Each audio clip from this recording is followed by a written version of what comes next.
Hi everyone, here's our installment that is about Animoto, which is a video making web application. You've already got a little taste of it, hopefully. If you are following the TED Ed lesson correctly, I asked you to watch a sample video that I made with Animoto in the introduction to this lesson. It's easier to do that because the screencast doesn't record videos very well in the hearing of the sound and whatnot.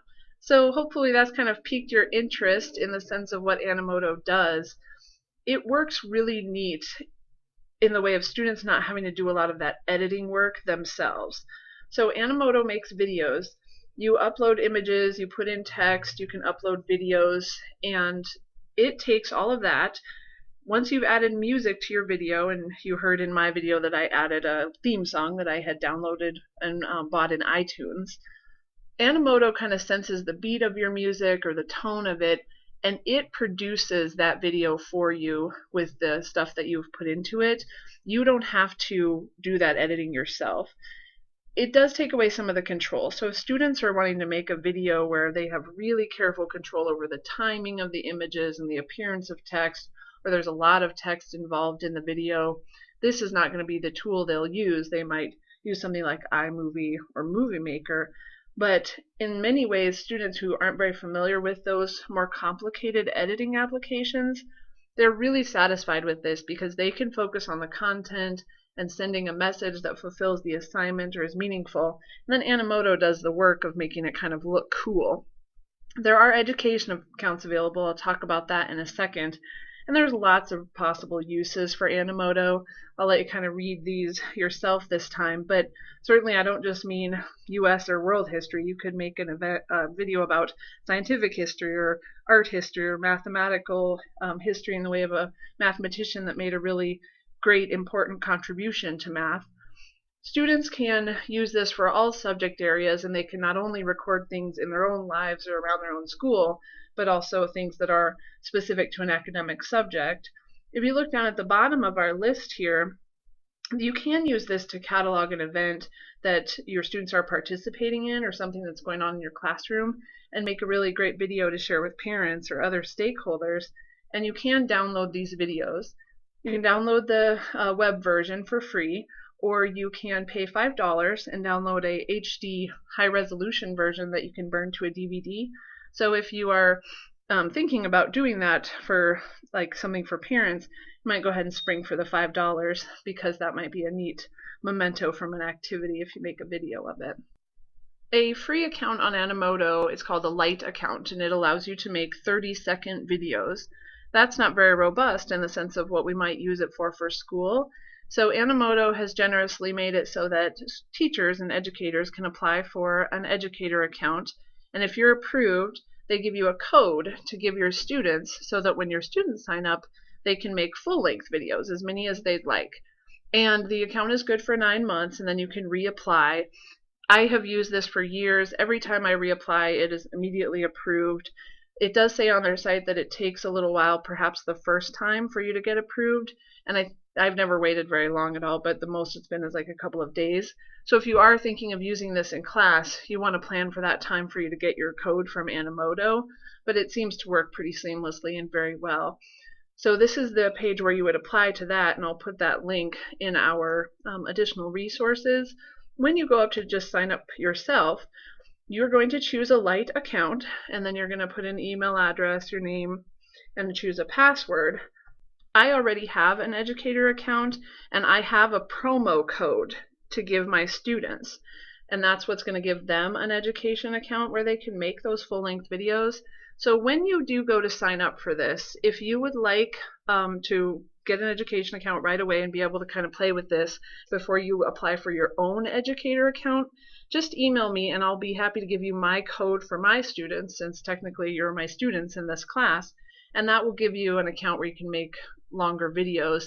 Of course, you can also make just a basic account and apply for your own code, and Animoto will upgrade you. But if you want to get started right away, just email me and I'll send you the code. I didn't want to put it in the video since they're public on YouTube, and that would kind of violate the agreement with Animoto. But if you'd like to start right away making long videos, just let me know. If this was live and we clicked here, a little box would open right here for us to type in the code, and then we would just click sign up. You can, as I said, enter that code after the fact also. So this is my Animoto account here, and it already says that I'm an education user. This is where you'll apply to renew after you've gotten your first approval.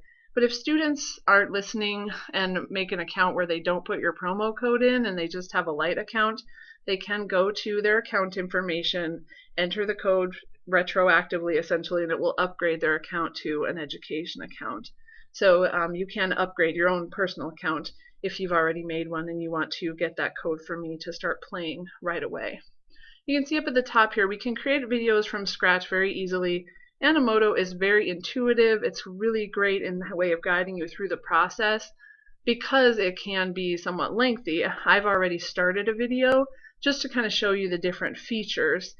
Creating one from scratch, though, you just click create and it'll ask you first to choose a style, and then again kind of guide you through the process of putting it together. You can see even just from my list of videos here that I've used this for a number of purposes also. This sample video, I use this with my students where I just show them this to kind of get them intrigued by what Animoto can do. It's just about something in my life that I'm a huge Matchbox 20 fan, but it shows them that this is a neat thing, and then when we turn it to be specific to our content, they're already excited because they know that they can turn this into something that's really going to look great. So let's go to this video I'm making about the inauguration. This is the editing board of Animoto. When you first make a video and choose your style, when this pops up, none of this will be here yet, but you just add it using these choices over here.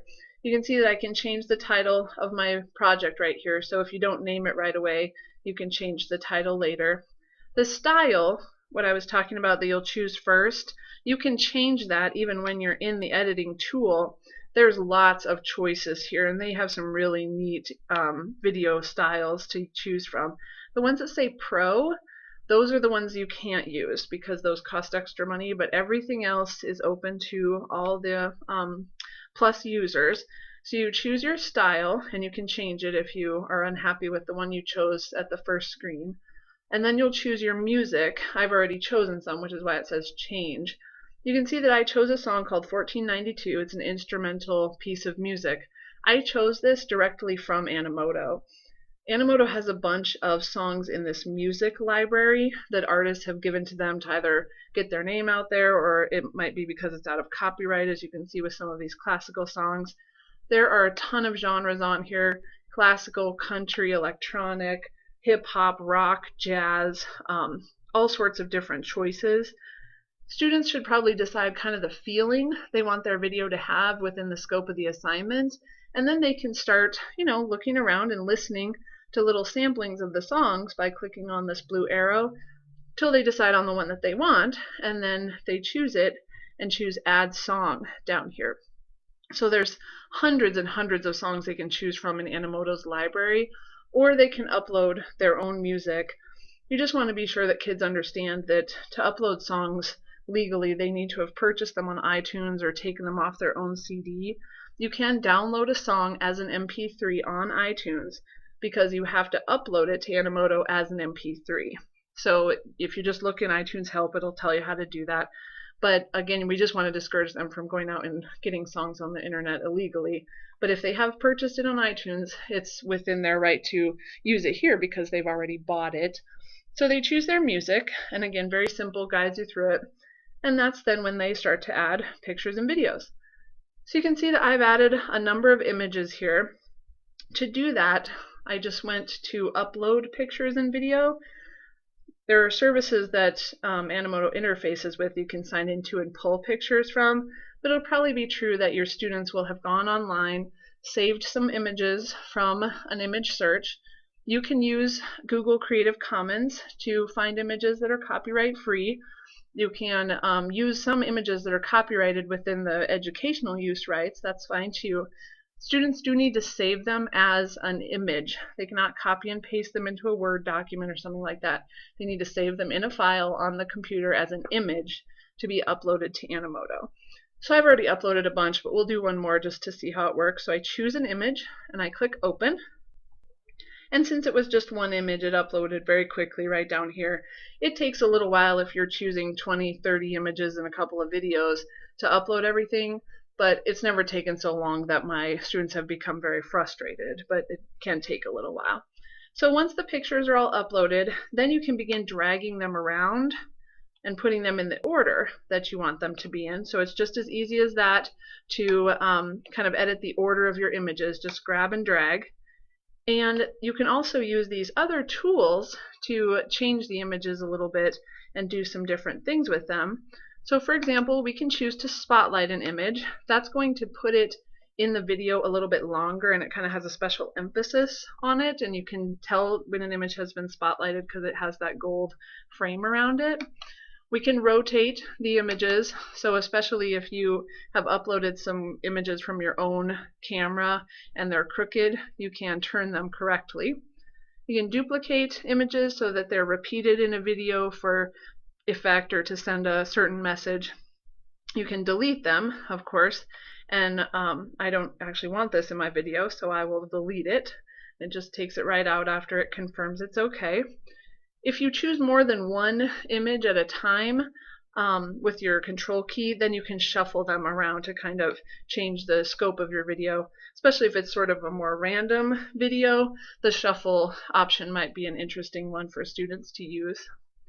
These things that you see here are pieces of text that I've entered. There's not a lot of space in these text boxes, and that's on purpose. Animoto is not meant to have a whole bunch of long reading excerpts in it, but you can utilize this to send a message for sure. These words are going to be bigger than these when the video is produced. You can see I've put some different inauguration quotes in here. You can kind of lengthen the options a little bit by one choice where you put in the beginning of a quote in one text box, and then I put in some pictures that have to do with the quote directly, and then I put the end of the quote in a second text box. But certainly you don't want to draw that out too much, or otherwise it might become confusing. One other way that students can add a little more text to images is by putting captions on them. You can see I've added a caption to this image, so you can kind of explain your thinking using the caption function and then add additional short pieces of text with the other add text function. You can see when you add a new one, it just pops it up, and then once you've saved it, it becomes just a piece of your video that you can move around just like you would an image. You want to make sure that you're constantly saving. This also auto saves quite often, but just remind students to every once in a while glance up in this corner and make sure their video is saved. This tells you how long the video is, and this is kind of the last piece I want to show you in the way of the little bit of control that students have here with how the video turns out. The image pacing applies to all the images, so it's not just applied to one. It kind of has to do with how fast they appear and disappear. If you choose very fast, it's going to be just a barrage of pictures, which might be what a student wants, and that's fine. But most students are probably going to put the cursor between very slow and moderate. They can watch the video with the little preview video option, and if the images are moving too fast for them, they can reduce the pacing and then preview it again. But again, that's really the only control they have over how long each image stays up. If they need more control, this just isn't the application that they want to use for that particular thing. This is kind of a cool option too. If there's a piece of the song that they've chosen that has a really great crescendo or a stanza in the words that they really want to highlight in their video, they can change the timing of when the music starts to line up with when the video starts, to be sure that piece gets included or that it begins on this note that they want it to. So that's another little option where they can change it a little bit to try to make it their own and make it to where they're happy with it in the way of how it turns out. The last little item here, the advanced settings, is just another way to change the title and then choose a thumbnail picture for the video, and then you just click preview when you're ready to have Animoto process it. And it takes 30 seconds or so, maybe a minute, to make you a video to preview. You can see that it'll begin here. We'll watch a few seconds.